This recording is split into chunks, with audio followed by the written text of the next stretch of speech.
Let us explore Void Meditation, the ultimate beginner's guide to going beyond. Which, of course, reminds me of the fun song from the late 70s, early 80s, One Step Beyond.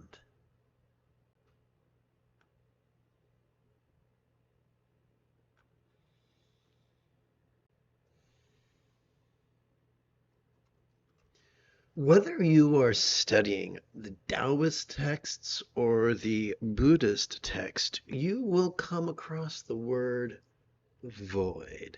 It might not be translated as void, it might be translated as openness or emptiness or expanse, but a synonym is a synonym.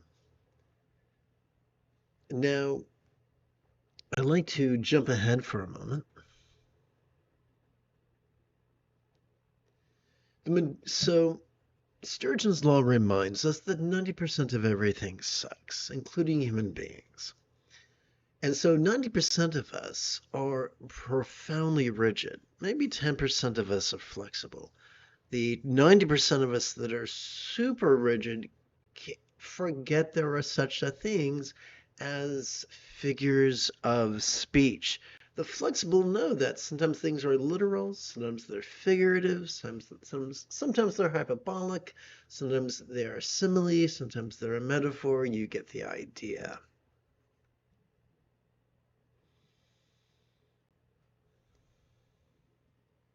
So we must not take a literal view, but a figurative view. And I will explain the figurative view after a proviso. The proviso is this.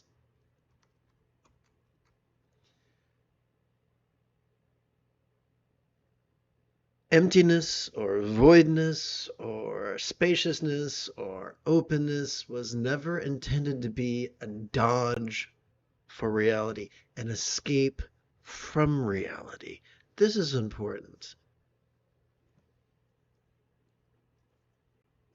Whoops. Coordination, don't fail me now.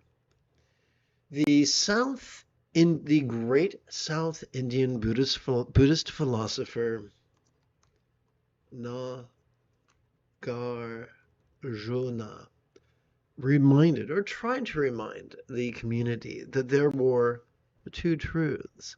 There is the conventional that we perceive during our inhalation, and the ultimate that we perceive during our exhalation, and both are necessary. Just as a bird requires both its wings to take to the skies, similarly, we need both the conventional and the ultimate to master the Buddhist path. And so now, without further ado, an explanation of how to meditate upon the void. Once again, the void is not supposed to be an extinguishment of perception. We still see, hear, feel, taste, smell, and the like, including emoting, intending, reasoning, recalling, and imagining. Our job is not to stop doing that. The seventh enlightenment, the seventh fold of the eightfold path is mindfulness. The first enlightenment factor is mindfulness. The Buddha never stopped teaching mindfulness. So let's put a sharper point on this. Let's explore the essence of mindfulness.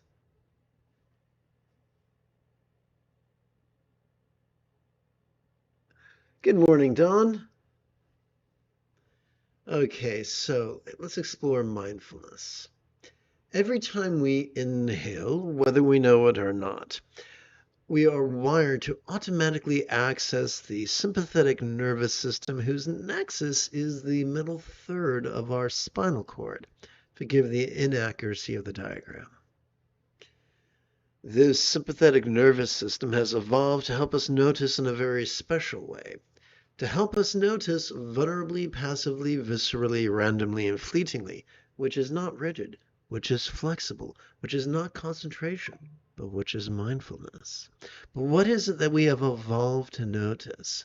We have evolved to notice mind's antics of perception. You know, seeing, hearing, feeling, tasting, smelling, and the like, including the full spectrum of emotions, intentions, cognitions, recollections, and imaginings. We have evolved to notice the external and the internal, the physical and the mental, the pleasurable and the painful, the interesting and the boring, the glorious and the grotesque.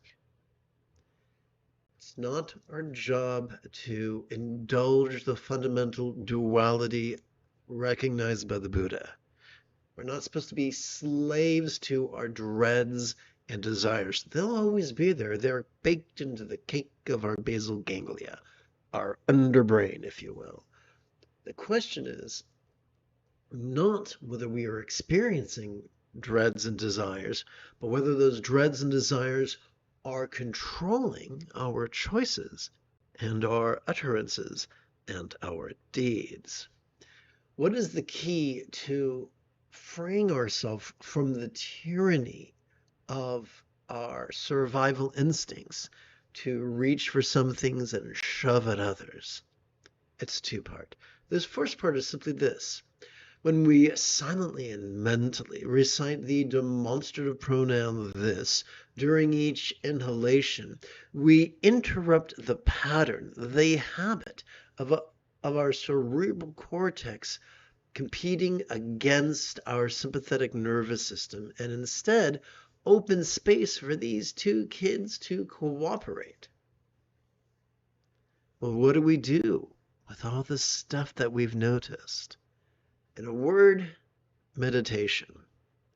Each time we exhale, whether we know it or not, we are wired to automatically access our parasympathetic nervous system divided between the lower third and the upper third of that same spinal cord.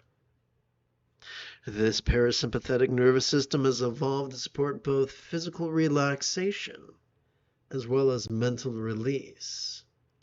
It helps us to not only physically relax, but mentally release whatever it is we noticed during our previous inhalation, whether that which we noticed was pleasurable, painful, or neither, interesting or boring, glorious or grotesque.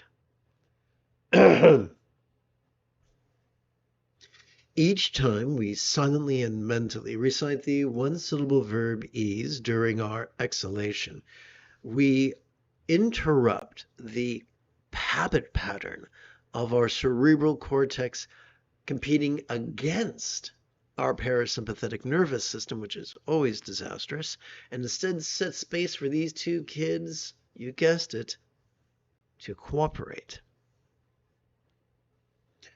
Excuse me. And so there you have it.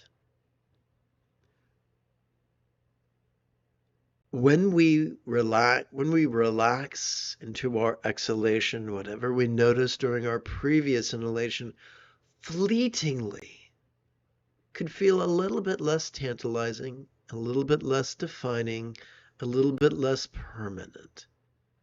And then the next time we inhale, it starts over again. Enlightenment is not the purpose of life. Emptiness is not the purpose of life. It's just a tool on the path. The path is simple.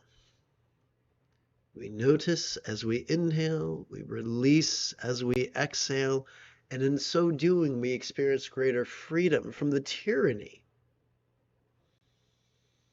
of our survival impulses. And as such, we become the people that our dogs already think we are. And this concludes our opening lesson. So now let's shift gears. I get to click the right button.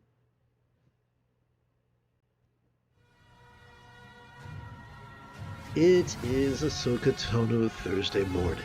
Come, let us meditate like a Jedi after about 30 seconds of housekeeping. This is Lama Jigme Gyatso of the Buddha Joy Meditation School.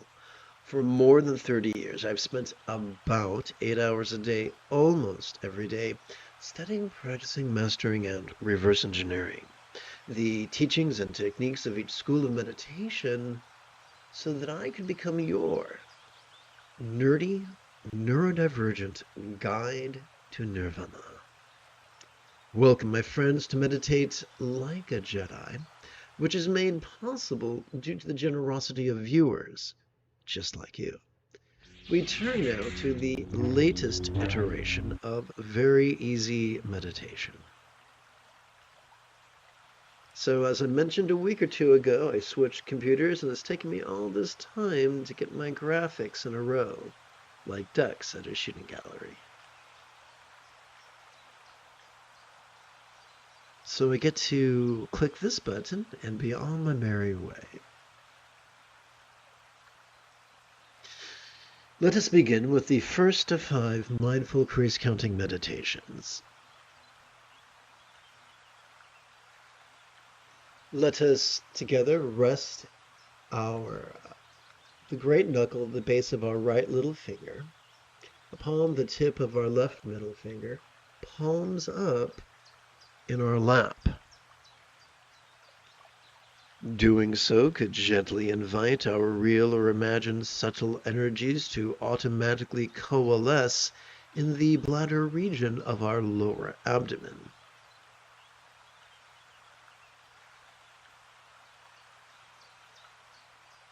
And in synopsis of that which we just covered during our opening lesson, let us practice mindfulness during each inhalation by passively noticing mind's antics. And let us practice meditation during each exhalation by relaxing into mind's non-graspable nature.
Please chant with me. Please chant the wrong way to meditate with me. Sturgeon's law reminds us that 90% of everything sucks, but not in the fun-tingly way. This includes humanity, even those who fancy themselves teachers of meditation. According to Buddhist mythology, Gautama, who was known as the Buddha,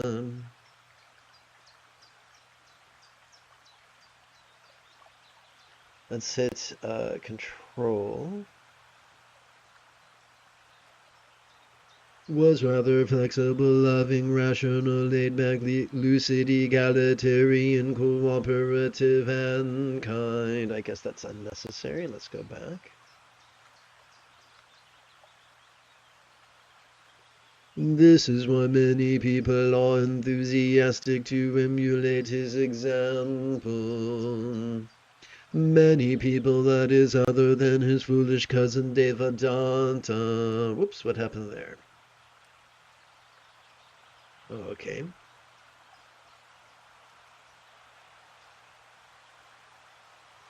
What was he like? Devadatta was rigid, fearful, superstitious, controlling, cryptic, elitist, competitive, and cruel.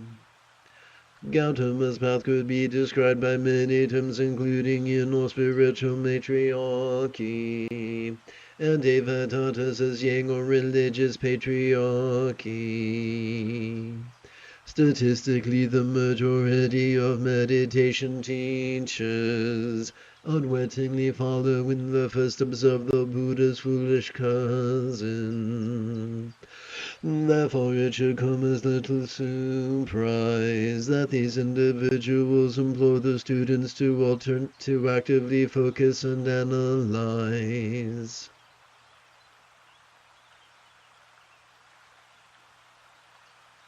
So what I'm going to do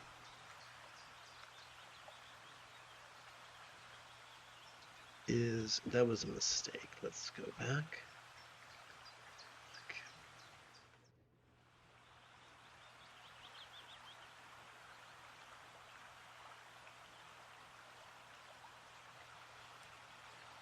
They might even use labels like analysis, contemplation, vipassana, samatha, concentration, focus, or even mindfulness, even though that final term is often woefully misapplied. The only way to practice either active focus or active analysis or both.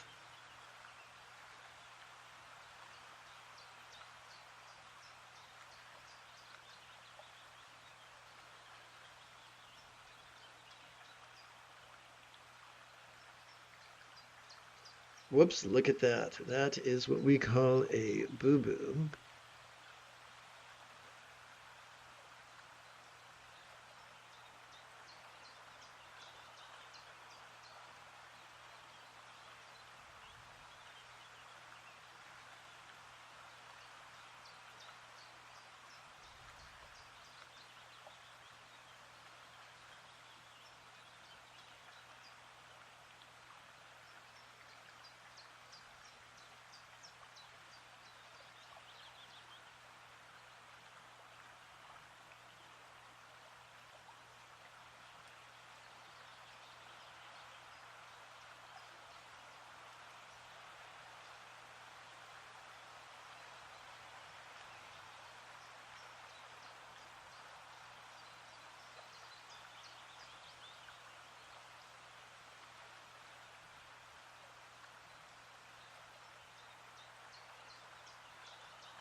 I'm going to add an image. Do bear with me. The image will make things hopefully make more sense. I'm going to hit pictures. I'm going to look for N for neuroscience. Oh, I'm going to go over here instead. Never mind. Okay, so let's get rid of this and quick like a bunny, dip into another text.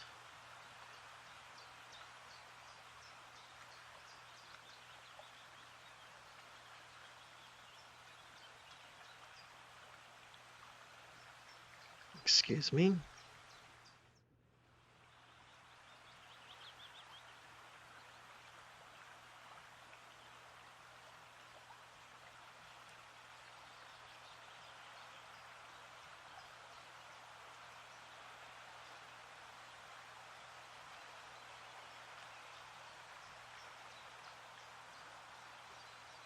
Alright, let's go back.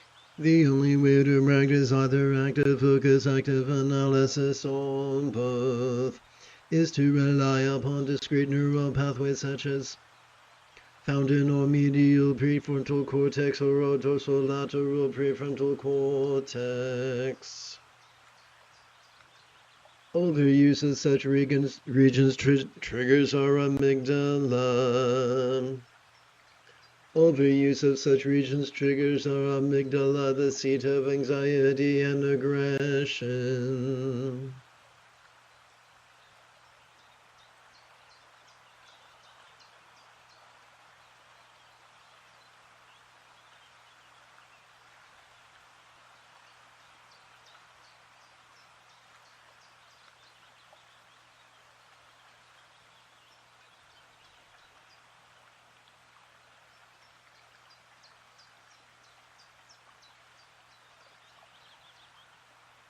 This is clearly antithetical to the peace, love, and joy that lure us into what we hope is the Buddha's path of meditation.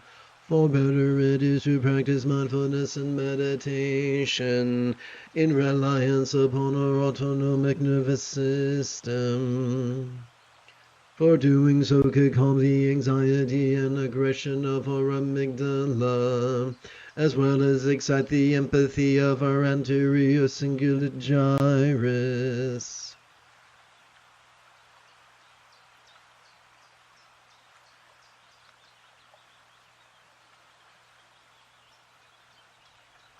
One moment, if you please.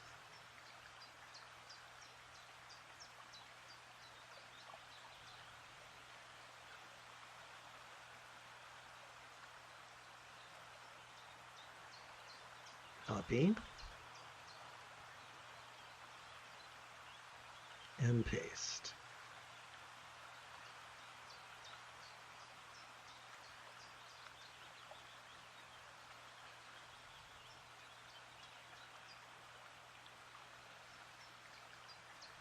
Copy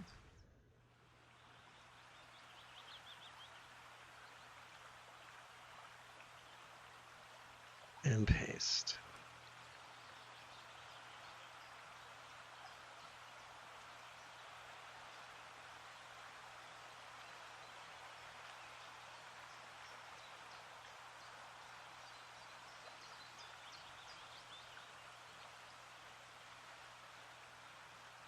For better it is to practice mindfulness and meditation in reliance upon our autonomic nervous system.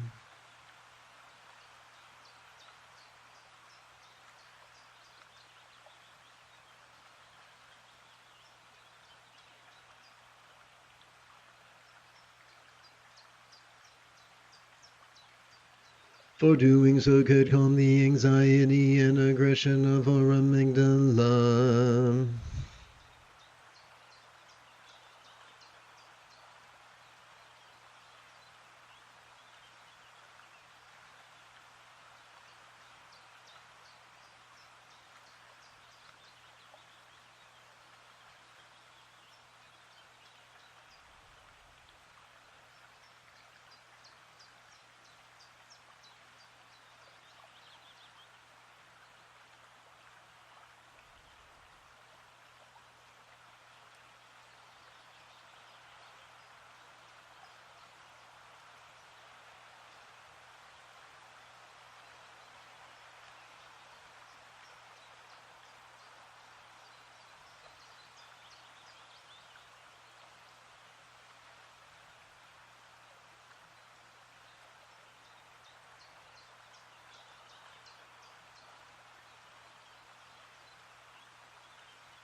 For doing so could calm the anxiety and aggression of our amygdala.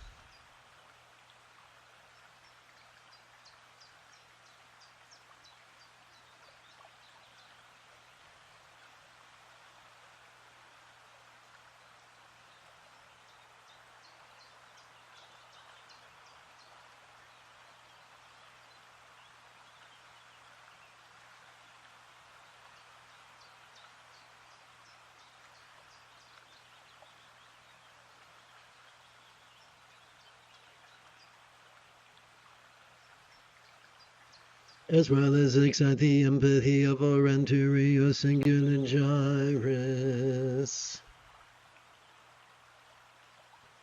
With consistency, it could even cause our choices, utterances, and deeds.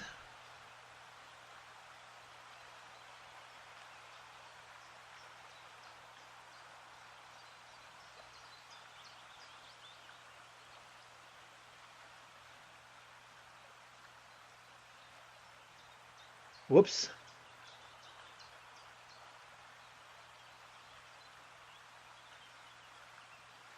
From the top. With consistency, it could even cause our choices, utterances, and deeds to habitually flow from the right or effortless effort of love-centered spontaneity. This is why the Buddha taught mindfulness and meditation.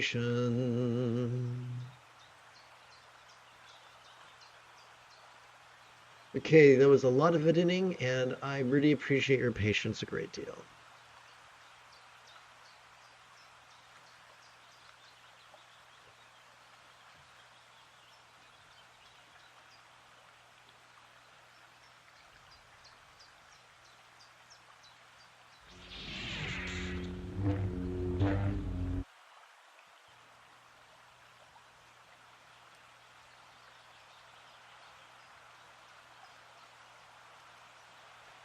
We come now to the second of 5 mindful crease counting meditations.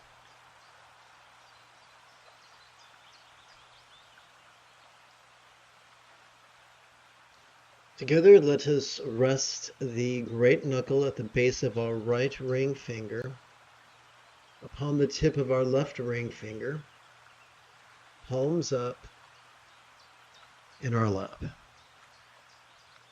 Thus, gently inviting our real, let's try this again.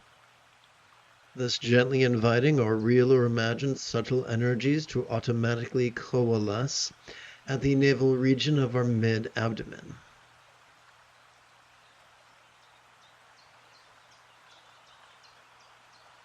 Let us passively watch the antics of mind and then relax into its non-graspable nature, in harmony with our inhalation and our exhalation.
We come now to the third of 5 mindful crease counting meditations.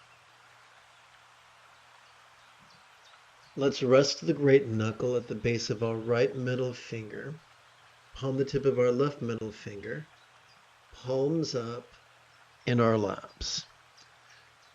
Doing so could gently invite our real or imagined subtle energies to automatically coalesce in the heart region of our chest.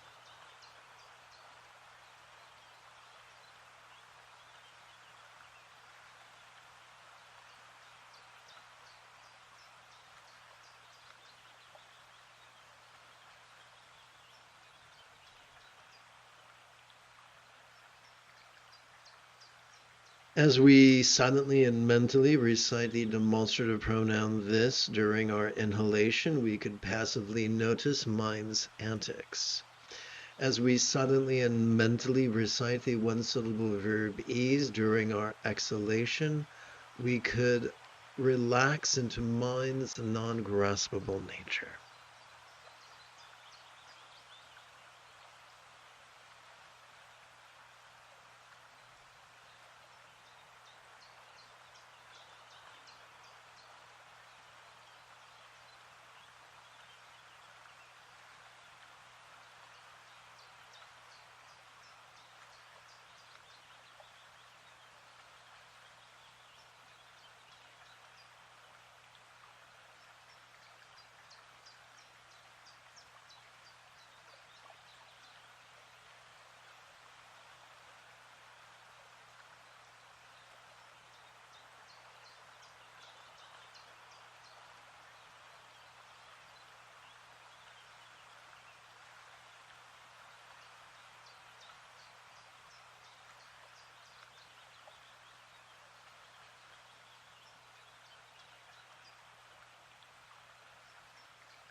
Excuse me.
Okay, so quick like a bunny, what I'm going to do now is tap button 14 and open up a different chapter in the chanting guide. So let's hit the right way to meditate. Let's tap supplement and click that one.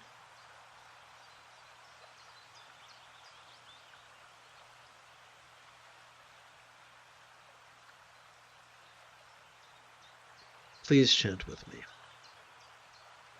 Nothing dispels the disinformation, misinformation, mythology, and superstition surrounding mindfulness and meditation, quite like neuroscience. Let us begin by considering mindfulness. Every time we inhale, we are wired to access a sympathetic nervous system, ensconced within the middle third of our spinal cord.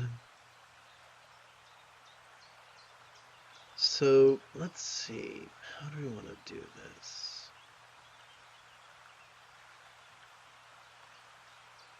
Let's go over here and hit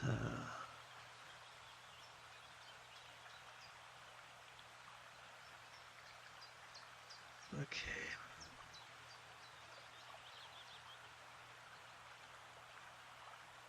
Well, that's weird. Okay, we'll just have to delete this and do it again.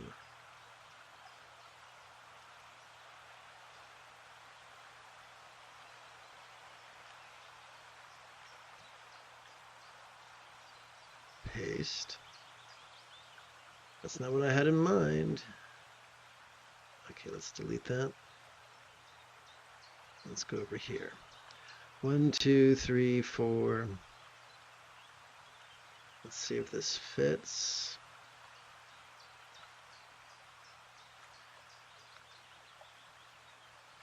Okay.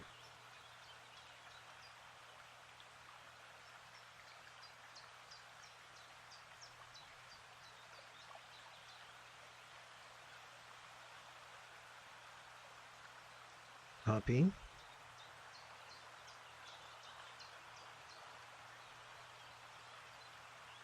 Paste.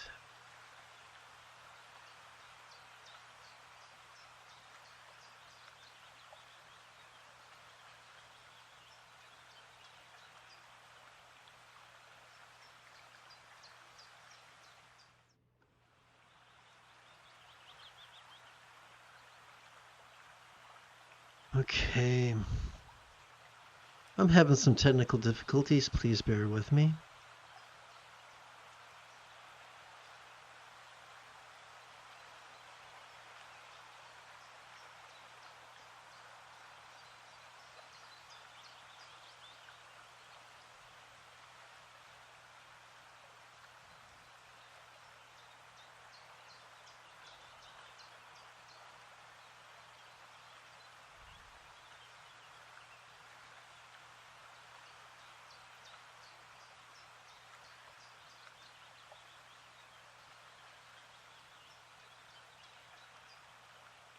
Well, this is a great big bummer that I thought was taken care of yesterday with the consultant I was working with. This is quite the bummer.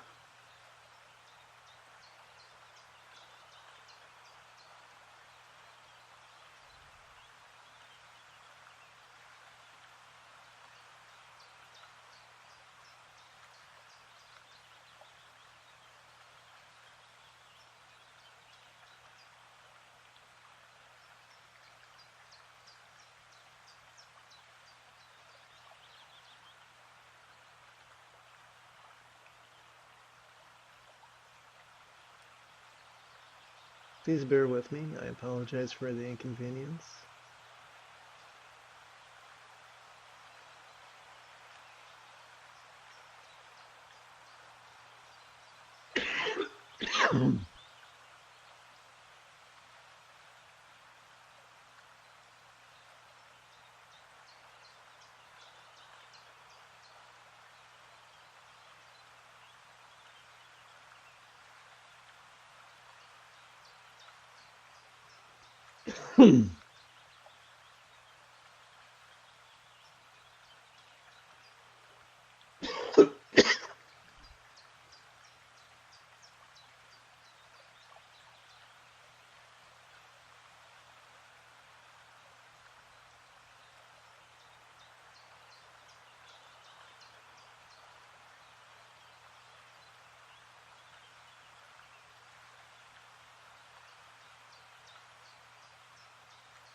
Let's see if this does it.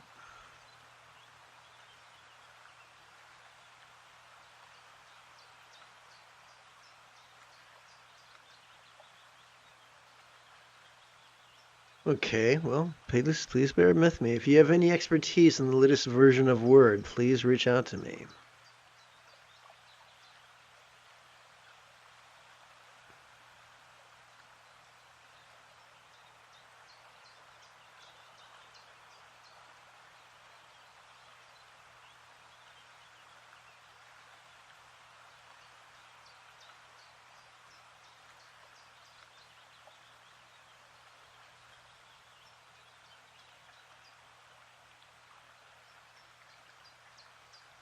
Okay, that doesn't help at all, does it? Okay, so let's go back and...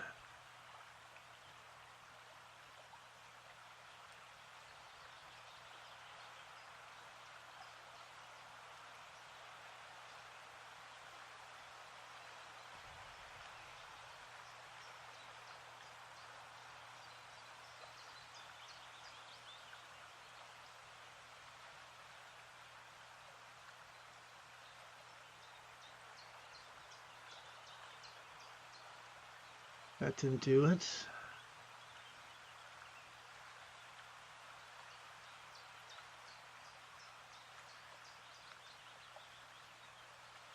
That didn't do it.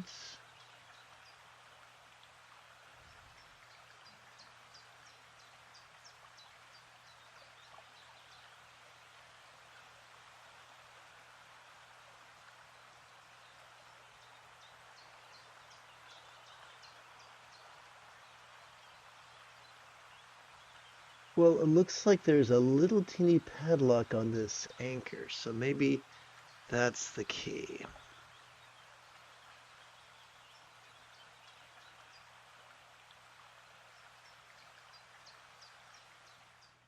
Okay.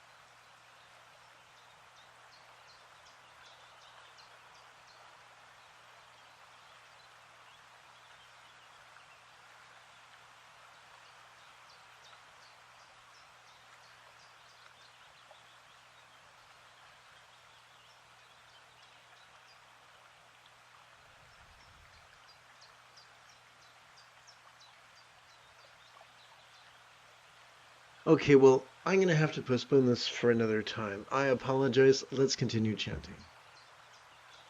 Control G3.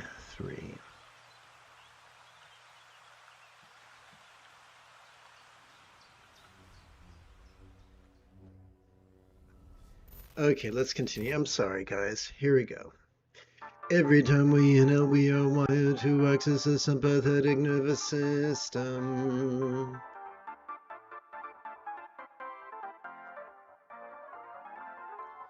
Ensconced within the middle third of our spinal cord. This bad boy has evolved to help us notice in a very special way. Vulnerably, passively, viscerally, randomly, and fleetingly, which is quite antithetical to the rigidity and controlling tendencies inherent to concentration. But what have we evolved to notice?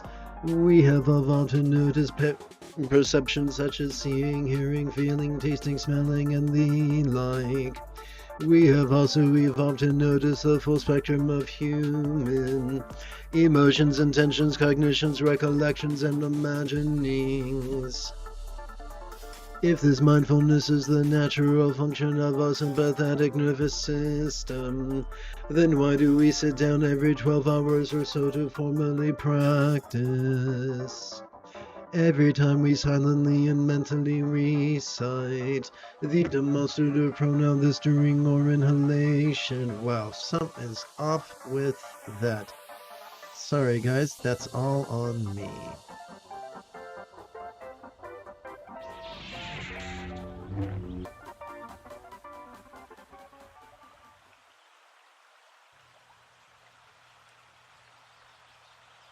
Every time we silently and mentally recite the demonstrative pronoun, the stirring or inhalation, we interrupt the habit of our clever cerebral cortex to compete against our sympathetic nervous system, and instead we set space for these two to cooperate.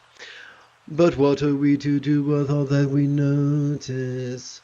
With each inhalation we are wired to notice all manner of thing, from the internal to the external, from the physical to the mental, from the pleasurable to the painful, from the interesting to the boring, from the glorious to the grotesque. What are we to do with all the stuff? Meditate. So come, let us explore the neuroscience of meditation.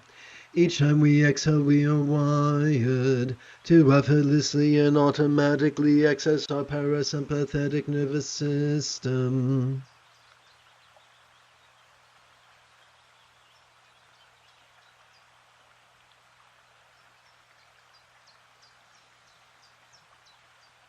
which is divided between the lower third and the upper third of that same spinal cord we previously mentioned. This parasympathetic nervous system has evolved to support our physical relaxation and mental release of that which we noticed during our previous inhalation, to the point that which we noticed could feel as non-graspable as a vast empty void. No, any good English teacher could remind us that a simile is only as effective as it is relatable. Thus we have to ask the question, what is a real-world example of a non-graspable vast empty void? How about the illusion of the infinite azure sky on a bright and beautiful cloudless morn, which, although compelling to the eye, is not graspable to the hand? Thus, as we could see, emptiness only makes sense when seen through a flexible worldview that accepts that not all statements are literal, requiring blind faith or pseudo-intellectual mental gymnastics. One might ask if this relaxing and releasing is the natural behavior of our parasympathetic nervous system. Then why bother sitting in mindfulness and meditation every 12 hours or so? Each time we silently and mentally recite the one suitable verbiage during our exhalation, we are interrupting the habit of our clever cerebral cortex to actively compete against our parasympathetic nervous system, and instead open space for these two to cooperate in a delightfully therapeutic manner. This is why the Buddha taught mindfulness and meditation.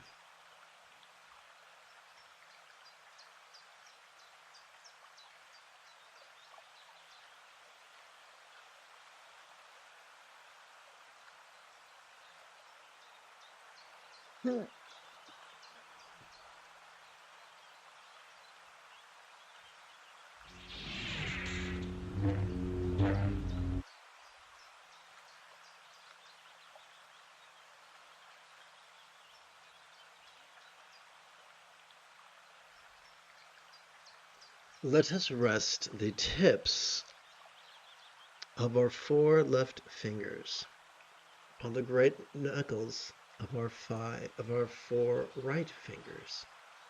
And let us rest these hands palms up in our lap. Doing so could gently invite or real or imagined subtle energies to automatically coalesce in the region of our throat that tightens just before we cry.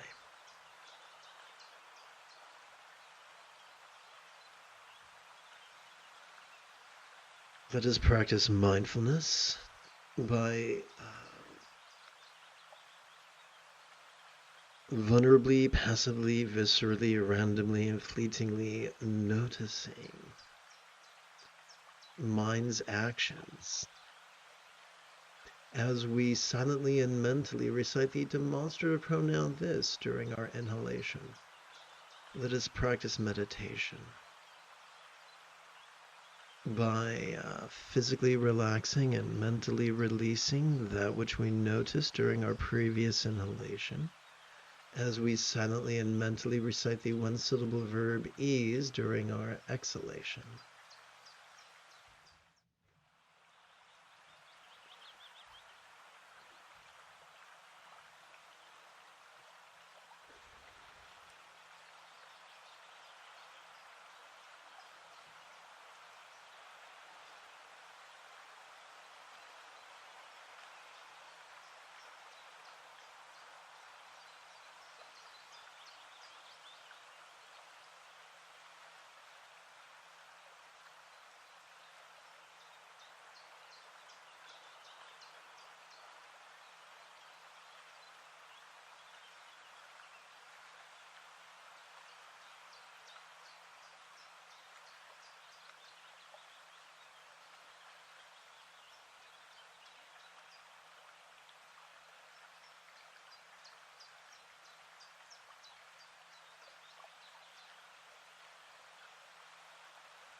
We come to the fifth of 5 mindful crease counting meditations.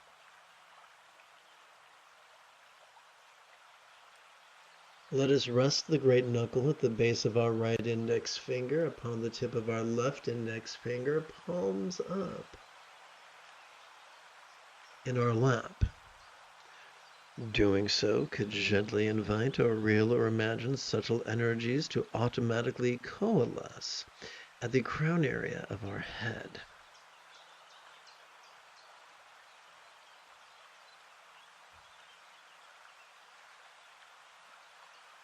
Let us practice mindfulness during our inhalation by vulnerably, passively, viscerally, randomly, fleetingly noticing mind's antics as silently and mentally we recite the demonstrative pronoun this. Let us practice meditation during our exhalation by physically relaxing and mentally releasing what it is we noticed during our previous inhalation, as silently and mentally we recite the one-syllable verb, ease.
You have taken your first step into a much larger world. If you feel that I have earned it, you could give this live stream a thumbs up. You could even help support this channel. Whoops, wrong button. In approximately 9 hours, I would very much like to return to lead today's evening meditation class and group practice. And if you are as geeky as me, may the Force be with you always.